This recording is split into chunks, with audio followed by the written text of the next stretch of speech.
The lightning split the Wyoming sky like a jagged scar, and in that blinding flash, Josephine Crawford saw her prized black stallion, Midnight, rear up and smash through the weakened fence rail with a force that made her heart stop. The storm of August 1882 had rolled in from the mountains with a fury she had never witnessed in her 22 years, transforming the peaceful ranch her father had left her into a battlefield of wind and rain. She stood on the porch of the modest wooden house, her dark hair whipping around her face, watching helplessly as the horse she had raised from a colt disappeared into the violent darkness beyond the property line. Thunder cracked overhead, so close it rattled the windows, and Josephine felt tears mixing with the rain on her cheeks. Midnight was all she had left of her father, who had died just 6 months earlier from pneumonia, leaving her alone to manage the small horse ranch outside of Laramie.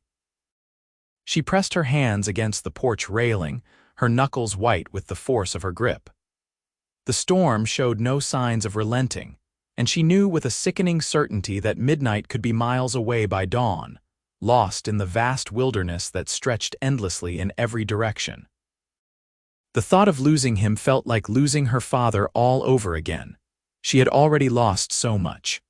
Her mother had died when she was just a child, and her older brother had headed to California 3 years ago, chasing rumors of gold and never looking back. The ranch, the horses, and especially Midnight had become her entire world. Through the sheets of rain, she saw a figure on horseback approaching from the western pasture. Her heart leaped with desperate hope before she recognized the rider. It was Cole Brennan, the cowboy she had hired just 2 months ago to help with the horses. He was 25, tall and lean with sun-bronzed skin and eyes the color of sage brush. She had been hesitant to hire him at first. A woman living alone could not afford to be careless. But he had come with a recommendation from the livery stable owner in town, and she desperately needed the help. He had proven himself to be a hard worker, quiet and respectful, always keeping a proper distance between them despite the long hours they spent working side by side. Cole dismounted in one fluid motion, his boots splashing in the mud as he ran toward the porch. His hat was pulled low against the driving rain, but she could see the concern etched across his weathered features. "Miss Crawford, I saw Midnight break through. The storm spooked him bad." "I know," she said, her voice breaking despite her effort to sound composed. "I saw him go." "There is nothing we can do until this passes." Cole shook his head, water streaming from the brim of his hat. "By the time this storm clears, he will be too far gone. I have tracked horses through worse weather. I can find him." "It is too dangerous," Josephine protested, but even as she spoke, she felt a surge of hope. "You could get lost yourself or hurt." "I made a promise to work this ranch and care for these horses," Cole said firmly. "That includes bringing them home safe." "Midnight means something to you. I can see that clear as day. I will bring him back." Josephine stared at him, this man who had been little more than a hired hand, yet was offering to risk his life in a storm that could easily kill him. She searched his face for any sign of false bravado, but found only steady determination. "Why would you do this?" Cole looked away briefly, then met her eyes again. "Because it is the right thing to do, and because I know what it is like to lose something that matters." Before she could respond, he turned and walked back to his horse, a sturdy roan mare named Copper. Josephine ran after him, the rain soaking through her cotton dress in seconds. "Cole, wait!" She grabbed his arm and he turned to face her. "Please be careful, come back safe." Something flickered in his eyes, an emotion she could not quite name. "I will be back by dawn with Midnight. You have my word." She watched as he swung back into the saddle and urged Copper forward into the storm.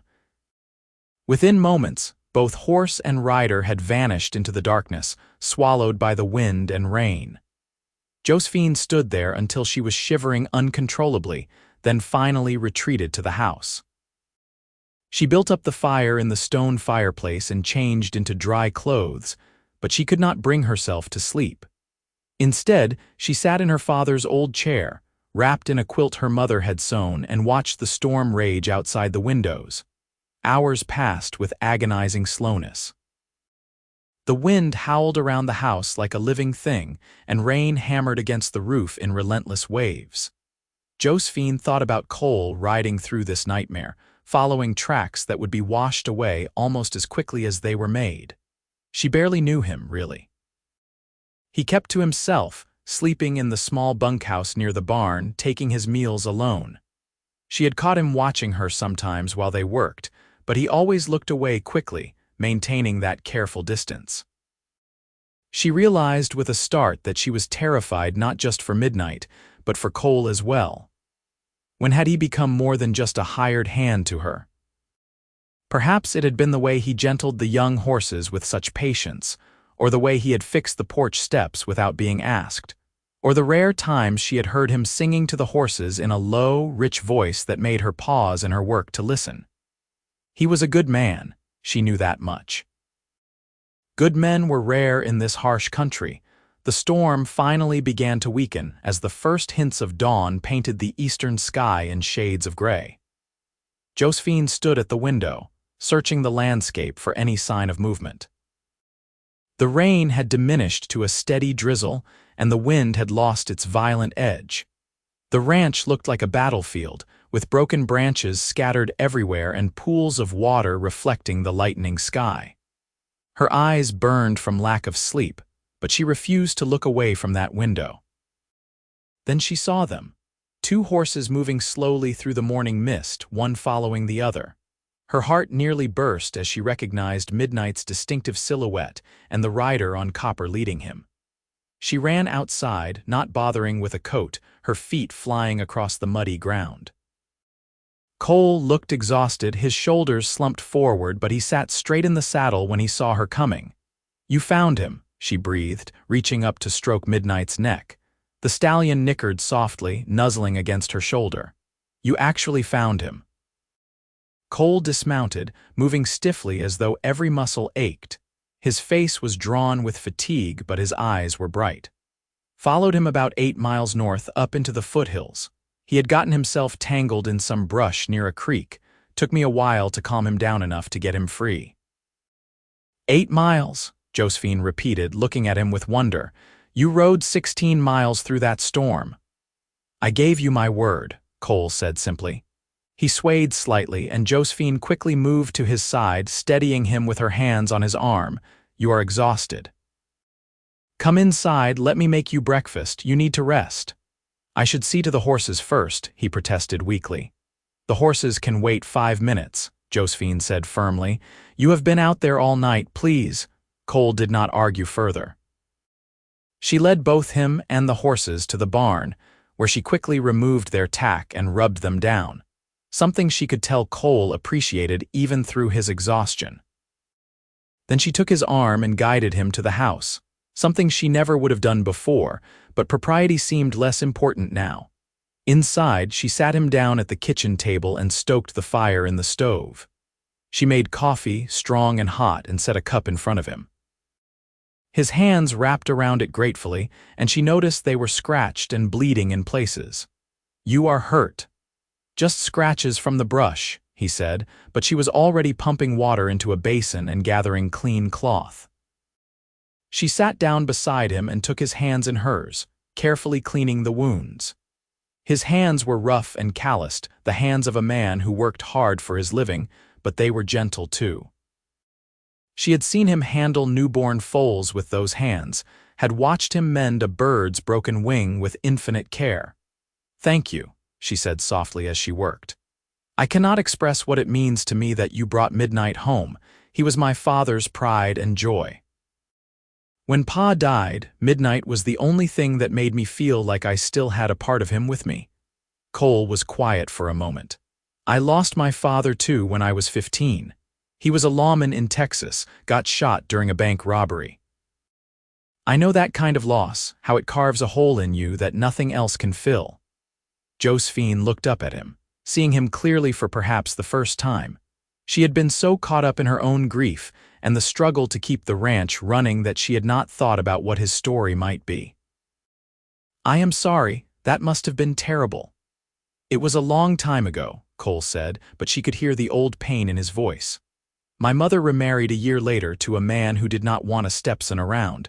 I left home and have been working ranches and cattle drives ever since. Never stayed anywhere too long. Why not? Josephine asked, finishing with his hands but not quite ready to let go of them. Cole looked at their joined hands, then up at her face. Never found a reason to put down roots. Always figured I was meant to keep moving, that settling down was not for someone like me. And now, the question came out as barely a whisper, now I am starting to think maybe I was wrong about that. His sage-colored eyes held hers, and Josephine felt her breath catch. The air between them seemed charged with something she was afraid to name. She pulled her hands back, suddenly aware of how improper this all was. I should make you that breakfast. You must be starving. She busied herself at the stove, frying eggs and bacon, slicing bread from the loaf she had baked 2 days ago. Her hands were shaking slightly, and she could feel Cole watching her. The kitchen felt too small, too intimate with just the two of them there. When she set the plate in front of him, their fingers brushed, and she felt that same jolt of electricity. Cole ate slowly, as though savoring every bite. This is the best meal I have had in years, he said. It is just eggs and bacon, Josephine said, but she smiled. Maybe so, but it tastes better when it is made by someone who cares. He paused, then added, You are a good woman, Miss Crawford. Your father would be proud of how you have kept this place running. Tears stung her eyes unexpectedly. I try, but it is so hard sometimes. There is always something breaking down, always something that needs fixing. I lie awake at night wondering if I can really do this, if I am fooling myself thinking a woman can run a horse ranch alone. You are not alone, Cole said quietly. I am here. For how long? The question came out more sharply than she intended.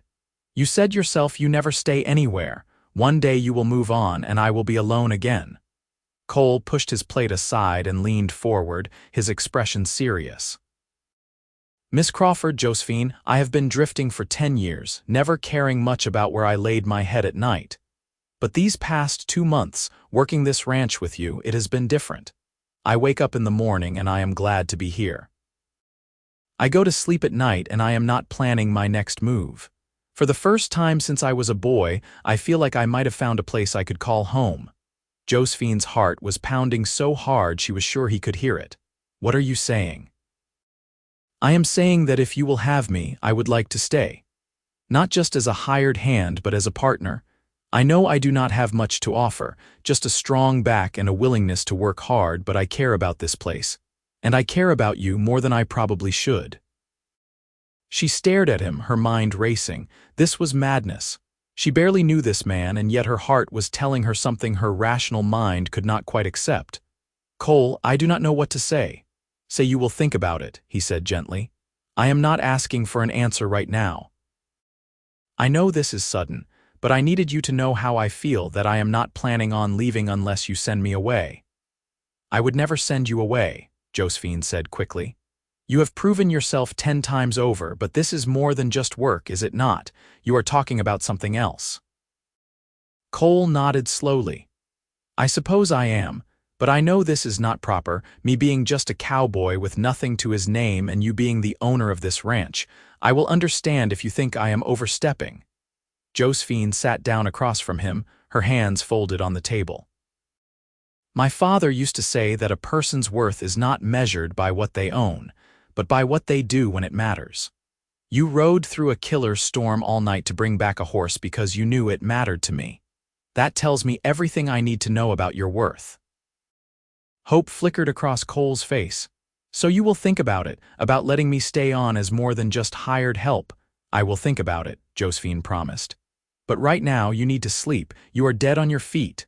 Cole stood, swaying slightly again. I will head to the bunkhouse. You will do no such thing, Josephine said firmly. You will take my father's room. It has a proper bed and you have earned it. Miss Crawford, I cannot, Cole protested. You can and you will, I insist. She led him down the short hallway to the bedroom her father had used. It still smelled faintly of his tobacco and his clothes still hung in the wardrobe. She had not been able to bring herself to clear it out yet. Rest as long as you need. I will handle the chores today. Cole looked like he wanted to argue, but exhaustion won out. Thank you, Josephine. It was the first time he had used her given name without the formal miss in front of it, and the sound of it on his lips sent warmth spreading through her chest. She left him there and went about her day, but her mind kept returning to their conversation. Could she really be considering this? Opening her heart to a man she had known for such a short time. But it did not feel like a short time, she realized. In 2 months of working alongside Cole, she had learned more about his character than she had learned about some people she had known for years. She had seen his patience with difficult animals, his honesty in all their dealings, his quiet strength. And she had felt something growing between them, something she had been trying to ignore because it seemed impossible. The day passed in a blur of activity. She checked on the other horses, repaired what damage she could from the storm, and made a list of supplies she would need from town. As afternoon turned to evening, she made stew for dinner, the savory smell filling the house. She had just finished setting the table when Cole emerged from the bedroom, looking more rested though still tired. "You should have woken me earlier," he said. "There is work to be done.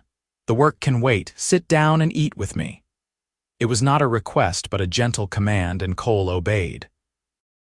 They ate together at the kitchen table, and Josephine found herself watching the way the lamplight played across his features, the way his eyes crinkled when he smiled at something she said. They talked about the ranch, about the horses, about his travels across the West. He told her about working cattle drives from Texas to Kansas, about the time he had helped break Mustangs in Nevada, about the winter he had spent in Montana that had nearly killed him. "Why did you come to Wyoming?" Josephine asked. Cole was quiet for a moment. "I heard that Laramie was a good town, growing fast with the railroad coming through. I thought maybe it was time to find somewhere to settle, even if I did not know what that meant exactly. Then I saw the notice at the livery stable that you were looking for help, and something told me to take the job." "I am glad you did," Josephine said softly. "So am I." His eyes held hers, and the air between them seemed to hum with possibility. Over the following weeks, something shifted between them. Cole continued to work hard, but now there were lingering glances, accidental touches that sent electricity through them both, conversations that stretched late into the evening. Josephine found herself looking forward to each morning, to seeing Cole's smile when she brought coffee out to the barn, to working beside him as they trained the young horses. One evening in early September, they were sitting on the porch watching the sun set over the mountains, painting the sky in brilliant oranges and purples. The air had turned cooler with the approaching autumn, and Josephine had wrapped a shawl around her shoulders. Cole sat beside her, close enough that she could feel the warmth radiating from him. "I have been thinking about what you said," Josephine began, her heart racing, "about staying on as more than hired help." Cole turned to look at her, his expression carefully neutral though she could see tension in the set of his shoulders. "And I think I have been alone long enough," she said quietly. "I think I have been so focused on surviving, on keeping the ranch going, that I forgot about living." "You remind me what living feels like." "Josephine," Cole breathed her name like a prayer. He reached out and took her hand, his thumb brushing across her knuckles. "I know this is fast, maybe too fast, but I have never been more certain of anything in my life. I want to be here with you, building something real and lasting." "I want that too," she admitted. "It scares me how much I want it, how much I have come to care for you."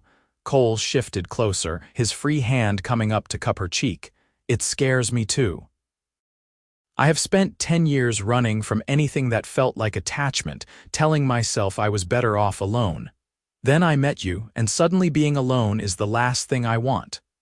"What do we do?" Josephine whispered. "We take it one day at a time," Cole said. "We keep working this ranch together, keep learning about each other. And when the time is right, when you are ready, maybe we can make this official." "Official?" Her breath caught. "I am talking about marriage, Josephine. I know it is too soon to ask, but that is where my heart is heading. I want to wake up next to you every morning. I want to build a life with you, raise horses, and maybe someday a family.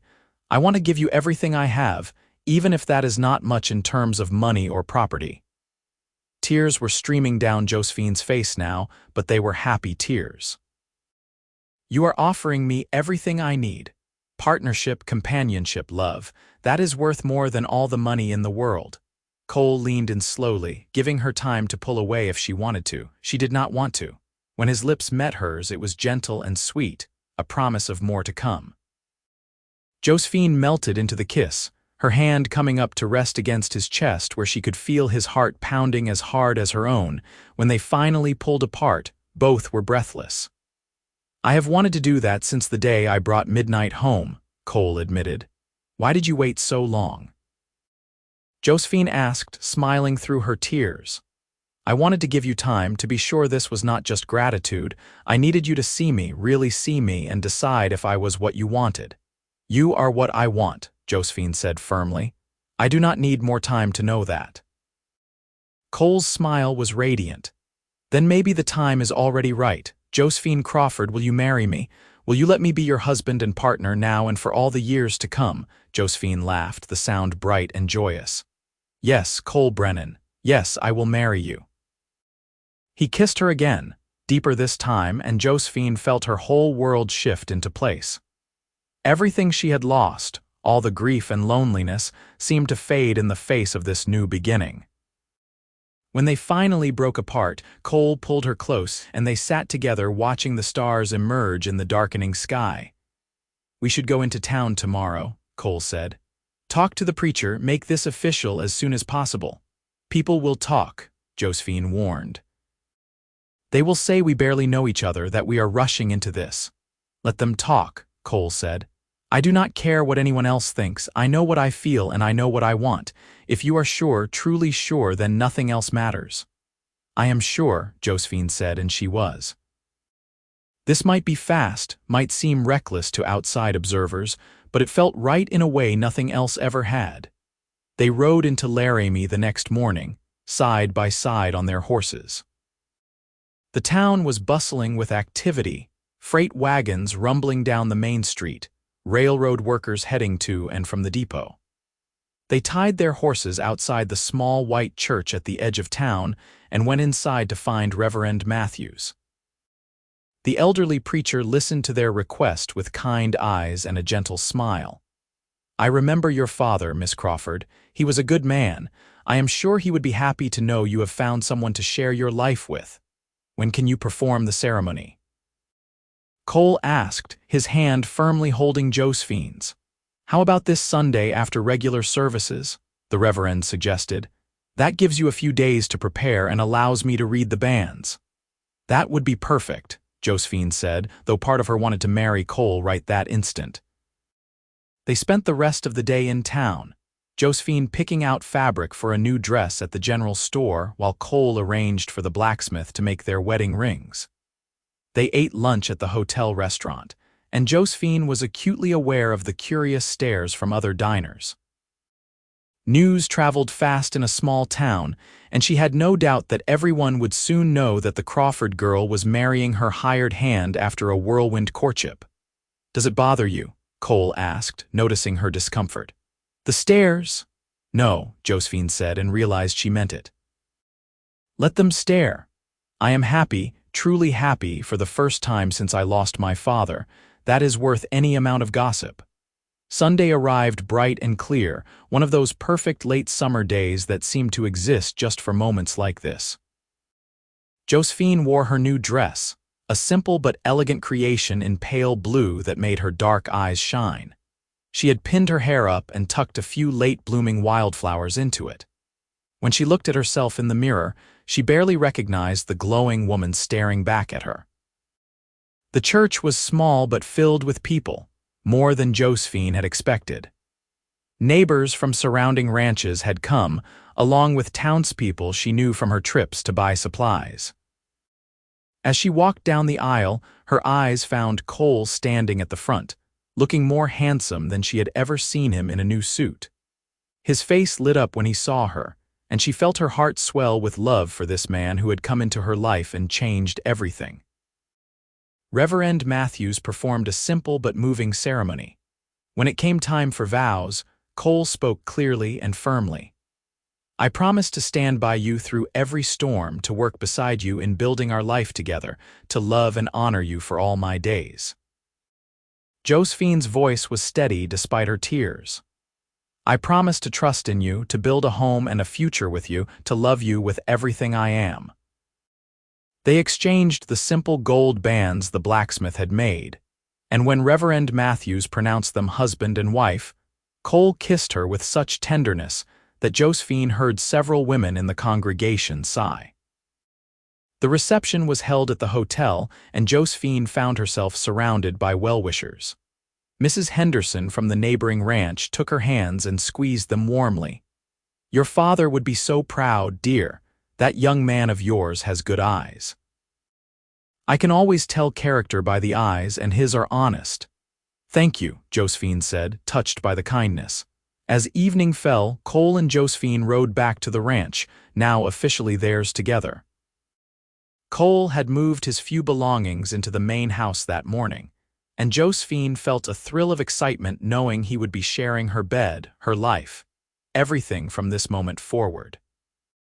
Their wedding night was tender and passionate, a discovery of each other that left them both breathless and amazed. Afterward, lying in Cole's arms, Josephine felt a peace she had not known since childhood. I love you, she whispered into the darkness. I love you too, Cole replied, his hand stroking her hair. I never thought I could feel this way about anyone. You have given me something I did not even know I was missing. The seasons changed, and with them came the rhythm of married life. Cole proved to be everything Josephine had hoped for in a husband and partner. He was strong when she felt weak, gentle when she needed comfort, passionate in both his work and his love for her. Together they worked the ranch, training horses and selling them to buyers who came from as far as Denver and Cheyenne. The Crawford Ranch, now the Brennan Ranch, gained a reputation for quality horses and fair dealing. Winter came early that year, with snow falling in late October. One particularly cold night, Josephine woke feeling ill. Cole was instantly alert, his concern evident as he felt her forehead and brought her water. The illness passed quickly, but it was followed by other strange symptoms. Her body felt different, more sensitive. She found herself crying at odd moments, and certain smells that had never bothered her before now made her queasy. It was Mrs. Henderson who finally pulled her aside during a trip to town in early December. Child, have you been to see the doctor? No, why would I? Josephine asked, confused. The older woman smiled knowingly. Because unless I miss my guess, you are carrying a baby. You have that look about you, and the signs are all there if you know what to watch for. Josephine's hand went instinctively to her stomach. A baby, could it be true? She went straight to Dr. Morrison's office, and after a brief examination, he confirmed what Mrs. Henderson had suspected. She was about 2 months along, which meant the baby would arrive sometime in early summer. She rode home in a daze, her mind whirling with the news. How would Cole react? They had never really discussed children, though he had mentioned wanting a family that day on the porch. But this was so soon, just 4 months after their wedding.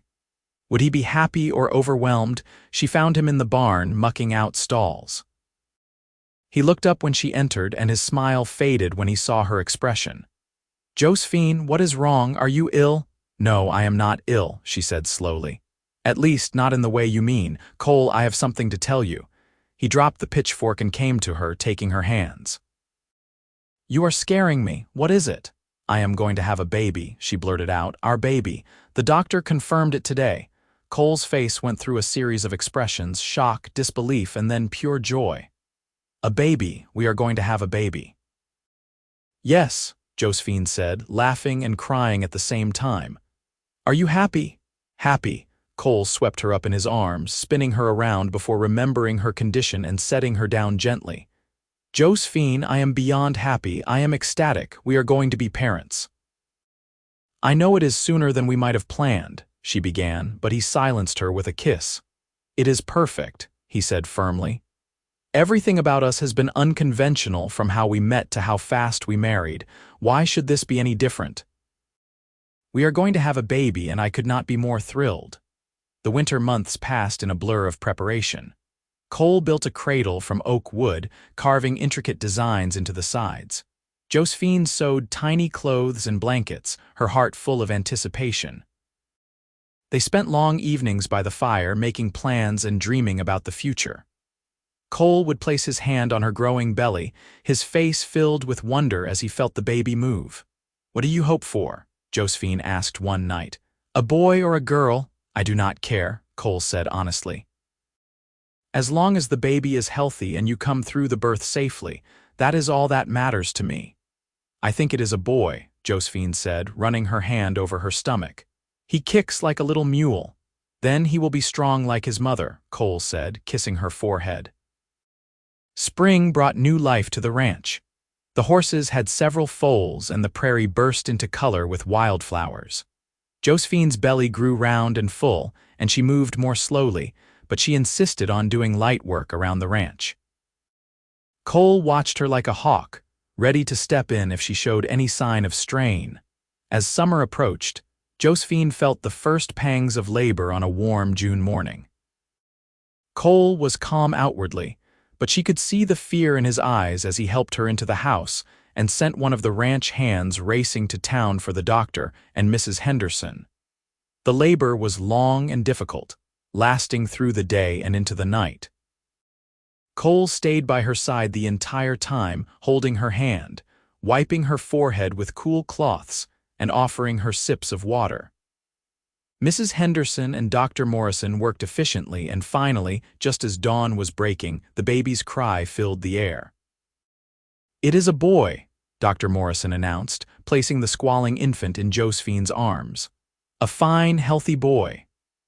Josephine looked down at her son, at his tiny, perfect features and the dark fuzz of hair on his head, and felt a love so fierce it took her breath away. Cole leaned over them both, his eyes wet with tears. "He is beautiful. You are both beautiful." "What should we name him?" Josephine asked. Cole thought for a moment. "What was your father's name?" "Thomas Crawford." "Then let us call him Thomas Cole Brennan, after both our fathers." "Tom for short." "Thomas Cole Brennan," Josephine repeated, smiling down at her son. "Welcome to the world, little Tom." The baby transformed their lives in ways both exhausting and wonderful. Sleepless nights were balanced by the joy of watching Tom grow and develop. He was a happy baby, quick to smile, and he seemed to have inherited both his father's steady temperament and his mother's determination. As Tom learned to walk, he toddled after Cole around the ranch, his little legs working hard to keep up with his father's long strides. Cole was a wonderful father, patient and loving, teaching his son about horses and the land with the same care he had shown in training the young horses. The ranch continued to prosper. Cole's reputation as a horseman spread, and buyers came from across the territories to purchase their stock. They hired 2 more hands to help with the work, good men who respected Cole's leadership and treated Josephine with the deference due to the owner's wife. When Tom was 3 years old, Josephine found herself pregnant again. This time the pregnancy was easier, perhaps because she knew what to expect. In the spring of 1886, she gave birth to a daughter they named Elizabeth Ann, called Beth.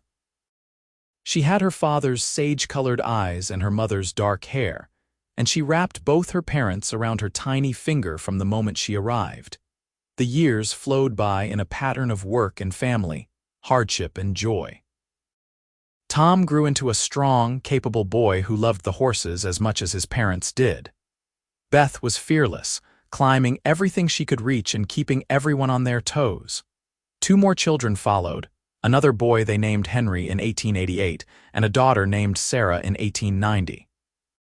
One evening in the summer of 1891, nearly 9 years after Cole had ridden through that terrible storm to bring midnight home, Josephine stood on the porch watching the sunset.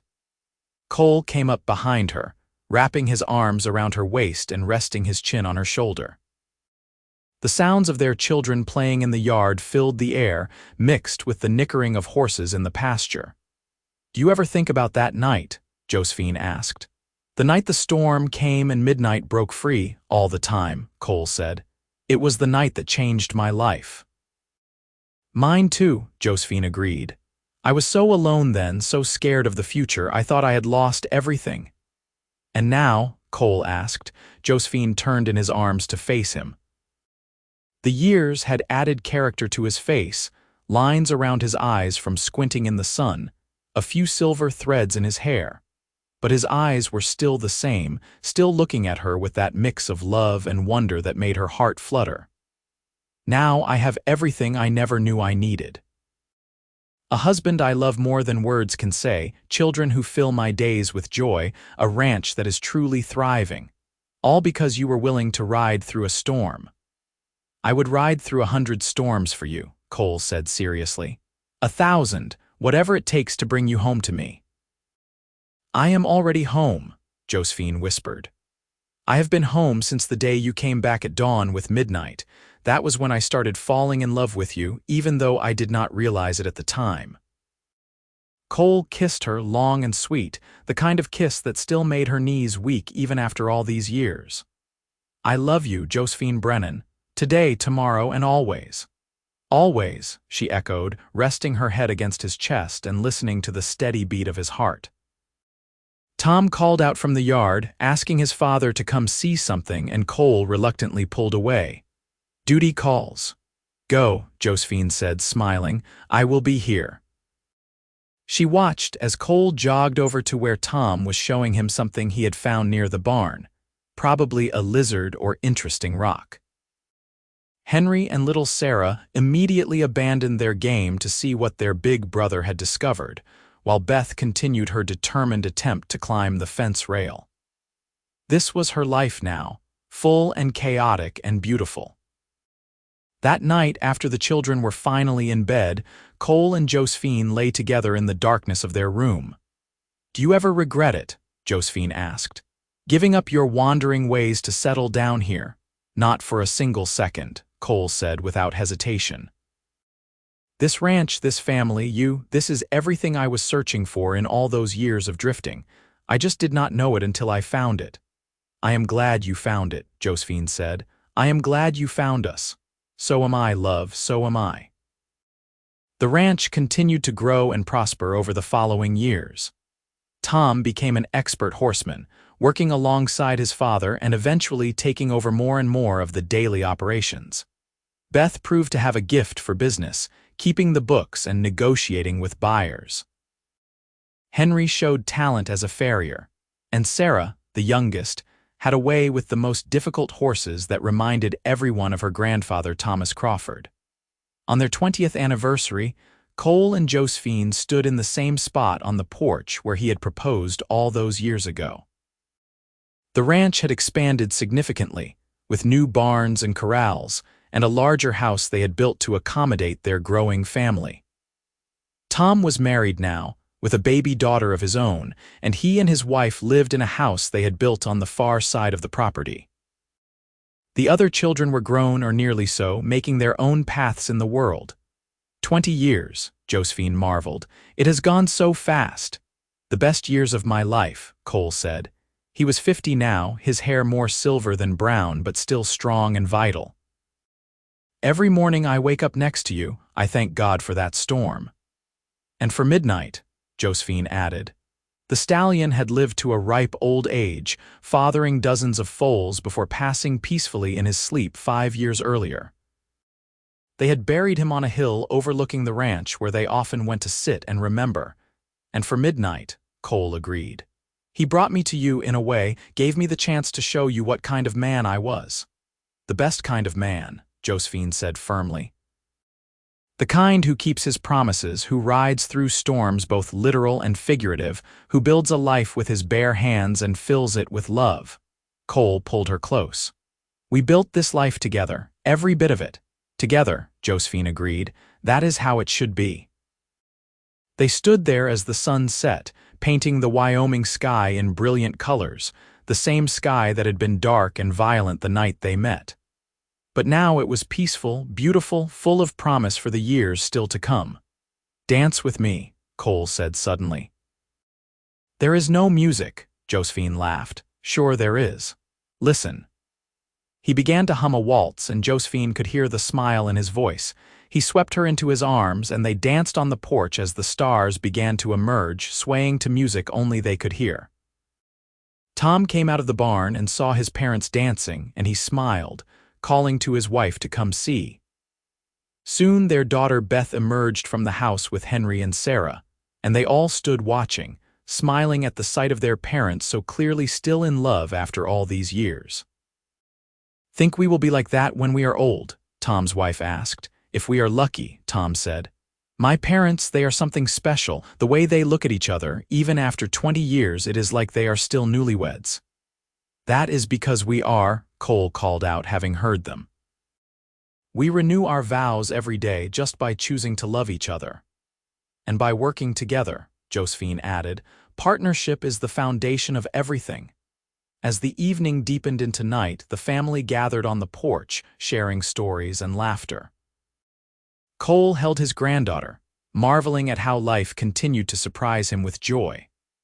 This little girl, part of the legacy he and Josephine had built, was a miracle he never could have imagined back when he was a drifter with no ties and no home. Later, when everyone had gone to bed and the house was quiet, Cole and Josephine lay together in the darkness. "Are you happy?" Cole asked, a question he had asked 1,000 times over the years but never tired of hearing the answer to. "Happier than I ever dreamed possible," Josephine said. "You gave me a life beyond my wildest dreams, Cole Brennan." "We gave each other that," Cole corrected. "I was nothing before I found you, just a man on a horse going nowhere. You gave me purpose, a home, a family, love, everything that matters." "The storm brought us together," Josephine said drowsily. "Who knew that the worst night of my life would turn into the beginning of the best years? Sometimes we have to go through storms to find what we are really looking for," Cole said wisely. "And sometimes we find it by doing the right thing, even when it is hard." "You always do the right thing," Josephine murmured. "It is one of the many reasons I love you." "I love you too," Cole whispered, but she was already asleep, her breathing deep and even. He held her close, this woman who had transformed his life, and sent up a silent prayer of thanks for storms and stallions and second chances. The years continued their steady march forward. Tom took over the full operation of the ranch eventually, allowing Cole and Josephine to ease into a gentler pace of life. They still worked with the horses, but more for the joy of it than out of necessity. They took long rides together across the land they loved, and they spent hours on the porch watching the sunset, their hands always intertwined. When Cole turned 60, the family threw a grand party that brought people from all over the territory. Former buyers, neighbors, friends from town, all came to celebrate the man who had become a fixture in the community.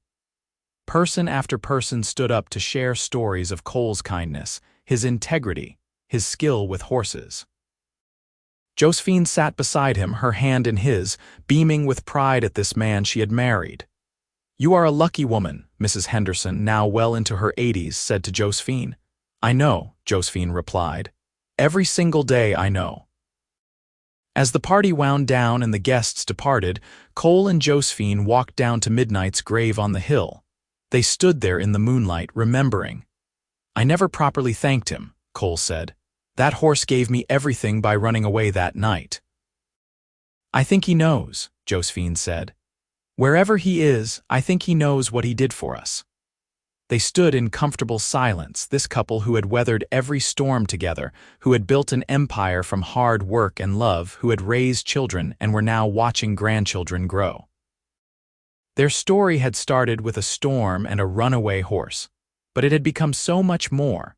A testament to the power of keeping promises, of seeing beyond the surface to the heart of a person, of choosing love even when it seems impossible.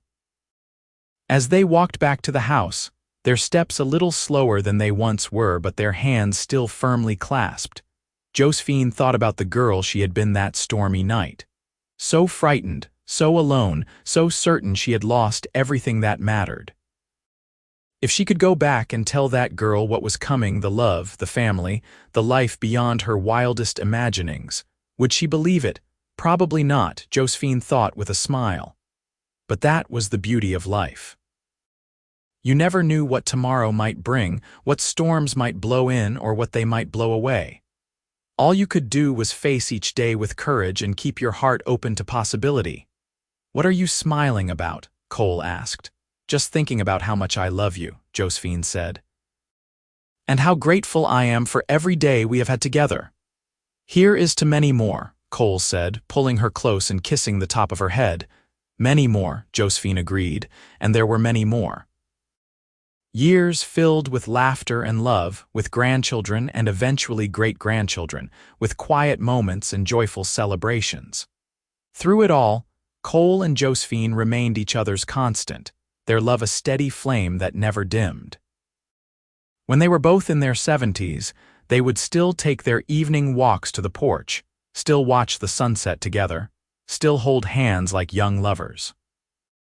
Their children and grandchildren would watch them with awe and affection, hoping to someday have even a fraction of what these two remarkable people had built together. The story of how they met became a family legend, told and retold at gatherings. The story of the storm, the runaway stallion, and the cowboy who rode all night to bring him home. But the real story, the one that mattered most, was what came after. The choice they made to build a life together, the daily commitment to love and support each other, the family and legacy they created through hard work and devotion. Cole and Josephine Brennan lived long lives filled with purpose and joy. They saw their ranch become one of the most respected in Wyoming, their horses prized across the West. They saw their children flourish and their grandchildren thrive. And through it all, they had each other. When Cole passed away peacefully in his sleep at the age of 82 with Josephine holding his hand, his last words were, "I would ride through 1,000 storms for you." "I know," Josephine whispered through her tears. "And you did, my love, you did." She lived 3 more years without him, and while she missed him every single day, she was not lonely. She was surrounded by the legacy they had built together, children, grandchildren, great-grandchildren, and a ranch that bore testament to their partnership. She spent her days sharing stories of Cole with anyone who would listen, making sure his memory lived on. When Josephine joined Cole at last, passing quietly in her favorite chair on the porch one summer evening, the family buried her next to him on the hill overlooking the ranch, near where midnight rested. Their graves were marked with simple stones that bore their names, the dates of their births and deaths, and a single inscription that captured everything they had meant to each other, together, through every storm. And that was exactly how they had lived, and how they would rest for eternity, together, their love story complete, their legacy secure, their promise kept. The ranch continued under Tom's stewardship, and then his children's and their children's after that. The Brennan name became synonymous with quality and integrity, and every generation told the story of how it all began, with a storm, a stallion, and a cowboy who kept his word.